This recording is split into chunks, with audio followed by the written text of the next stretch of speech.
और साफ तौर पर जब तस्वीरें आप चारों इलाके की देखेंगे तो आपको ये समझ में आएगा कि किस वजह से ये लगातार हमेशा अटेंशन का हिस्सा बने रहते हैं। आपको मैं बता दूं कि वही इलाका है जहां पर पीड़िता को छिपा कर रखा गया था और जहां पर धर्मांतरण की पूरी साजिश को अंजाम तक पहुंचाया गया। हमारी मौजूदगी इस वक्त दिल्ली के जामिया नगर इलाके में है और इस पूरी घनी बस्ती को अगर आप देखेंगे तो आप समझेंगे कि घनी आबादी का जो सिलसिला है वो यहाँ से दर रोज गुजरता है। लेकिन किस तरीके से ये जो पूरा इलाका है ये एक धर्मांतरण का गढ़ बनते जा रहा है, इसको लेकर आगरा पुलिस द्वारा बड़े बड़े खुलासे किए गए हैं। और साफ तौर पर जब तस्वीरें आप चारों इलाके की देखेंगे तो आपको ये समझ में आएगा कि किस वजह से ये लगातार हमेशा अटेंशन का हिस्सा बने रहते हैं। आपको मैं बता दूं कि वही इलाका है जहां पर पीड़िता को छिपा कर रखा गया था और जहां पर धर्मांतरण की पूरी साजिश को अंजाम तक पहुंचाया गया। आगरा पुलिस की जांच में खुलासा हुआ है कि कैसे सोशल मीडिया के जरिए एक मासूम लड़की को जाल में फंसाया गया, उसके दिमाग में धीरे धीरे जहर भरा गया और फिर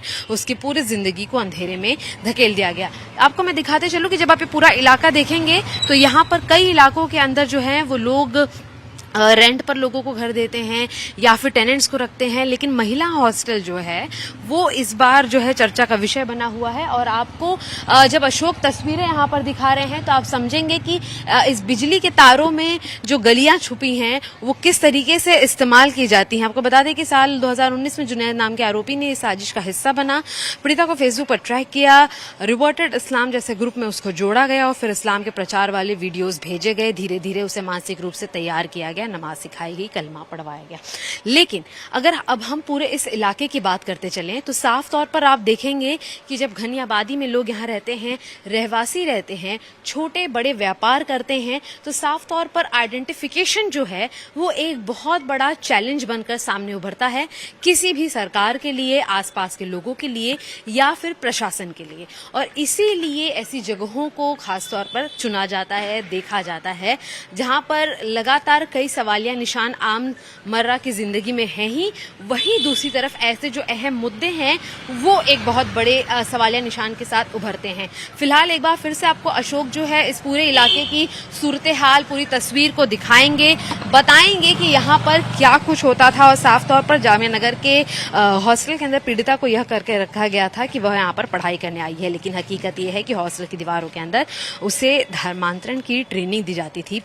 PFI से जुड़े हुए लोग भी यहीं से आते जाते थे। बाद में निकाह की तैयारी की गई, राजस्थान से काजी बुलाया गया, पीड़िता के नाम को शिफा करके बदला गया, लेकिन इसके बाद जो हुआ वह और भी डरावना है। एक ही कमरे में बंद उसे किया गया और 8 महीने तक प्रताड़ित किया गया। फिलहाल जामिया नगर जो इलाका है यह इस वजह से सवालिया निशान के साथ उत्पन्न होता है कि यहाँ पर जो महिला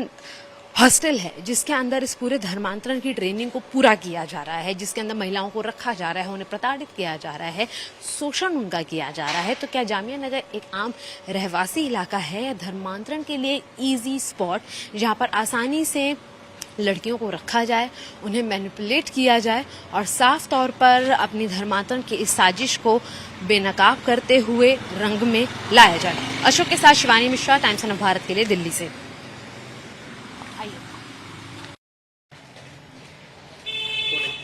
टाइम्स ऑफ भारत की मौजूदगी दिल्ली के जामिया नगर इलाके में है जहां पर धर्मांतरण के पूरे कांड को अंजाम दिया जाता था। साफ तौर पर यह वह गली है और अब आप जब इस गली से आगे गुजरते चले जाएंगे तो आप उस महिला हॉस्टल तक भी पहुंचेंगे जहां पर लड़कियों को रखा जाता था, खासतौर पर पीड़िता को रखा गया था, जिसे यह बोलकर रखा गया था कि वो यहाँ पर पढ़ाई करने के लिए आई है और एक छात्रा के तौर पर उसे रखा गया। हालांकि कई ऐसी लड़कियां जिन्हें धर्मांतरण कराया जाना था उन्हें भी सेम हॉस्टल में रखा गया और उन्हें लगातार पीड़िता जो है वो उनसे बातचीत करती थी तो उसे जानबूझकर जो है वो धर्मांतरण के लिए उकसाया जाता था, इस्लाम के प्रति उसे कई सारी बातें बताई जाती थी। और जब आप इस पूरे इलाकों के देखेंगे तो आपको समझ में आएगा कि एक घनी आबादी का जो हिस्सा है वो यहाँ पर रहता है और साफ तौर पर इसीलिए आइडेंटिफाई कर पाना कि आखिर किस घर में क्या हो रहा है, हॉस्टल में क्या हो रहा है, ये एक बहुत बड़ा चैलेंज हो जाता है। और साफ तौर पर मैं आपको बताते चलूं कि आगरा पुलिस की जांच में खुलासा हुआ है कि कैसे सोशल मीडिया के जरिए एक मासूम लड़की को जाल में फंसाया गया, उसके दिमाग में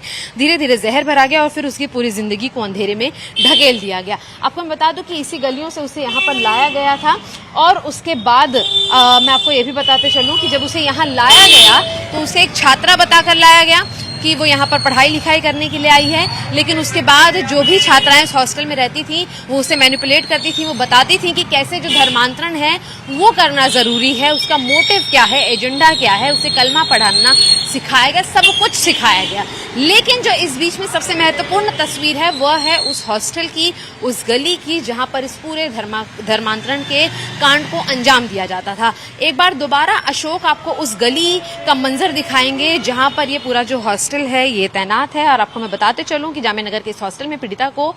जहां हमने बताया कि पढ़ाई करने के लिए आई है, ऐसा लोगों को बताया गया था, लेकिन हकीकत ये थी कि हॉस्टल की दीवारों के अंदर धर्मांतरण की ट्रेनिंग दी जा रही थी। पीएफआई से जुड़े हुए लोग भी यहाँ पर आते जाते थे। बाद में उसकी निकाह की तैयारी की गई, राजस्थान से काजी बुलाया गया, पीड़िता का नाम शिफा रखा गया। लेकिन इसके बाद जो हुआ वो डरावना है, वो खौफजदा करने वाला है और साफ तौर पर